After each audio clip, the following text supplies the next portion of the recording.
March two Dhaka কর্মসূচি একদিন এগিয়ে নেওয়ার যে সিদ্ধান্তটি ছিল সেটিই কিন্তু আপনাকে ইতিহাসের অংশ করেছে যদি আমি বলি যে, এবং কিন্তু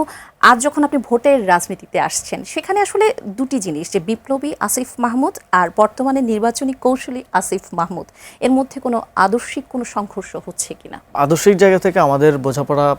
সবসময় আমরা যেটা বলে আসছি এবং আমরা যেটা ধারণ করি, আমরা একটা মধ্যমপন্থী রাজনৈতিক দল যারা এই বাংলাদেশের অধিকাংশ মানুষের যেই চিন্তা, মানুষের যে আকাঙ্ক্ষা সেটাকে ধারণ করে রাজনীতি করে এবং বাংলাদেশের মিডল ক্লাস, লোয়ার মিডল ক্লাসকে যারা আসলে রিপ্রেজেন্ট করে এবং আমাদের অধিকাংশ ব্যাকগ্রাউন্ডও প্রায় পারিবারিক ব্যাকগ্রাউন্ডও, সামাজিক ব্যাকগ্রাউন্ডও প্রায় সেরকমই।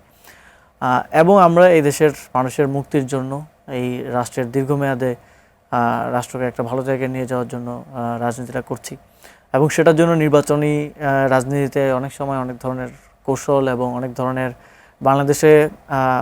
সকল দলেরই, প্রায় সকল দলের সাথে এক ধরনের জোট, কৌশল, রাজনীতি, স্ট্র্যাটেজিতে যেতে হয়েছে। আমরাও জাতীয় নির্বাচনের ক্ষেত্রে একটা নির্বাচনী ঐক্যে ছিলাম এবং আমরা মনে করি যে আমাদের যেই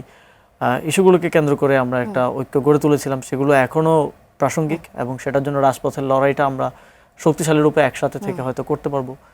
সেই জায়গা থেকে আমরা একসাথে রাজপথের লড়াইটাও করছি সংস্কার বাস্তবায়ন, বিচার নিশ্চিত করার জন্য। তবে এখানে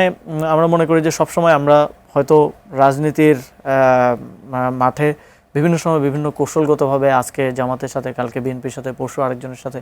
হয়তো আমাদের জোট করতে হবে বা জোটের রাজনীতি করতে হবে। এটা আজকে বিএনপি জামাতের সাথে জোটে ছিল গত প্রায় 20 বছরের মতো সময়, তা আজকে আবার তারা সরকার দল, বিরোধী দলে আছে। তো এই পদযাত্রার মধ্য দিয়ে আমরা যাব।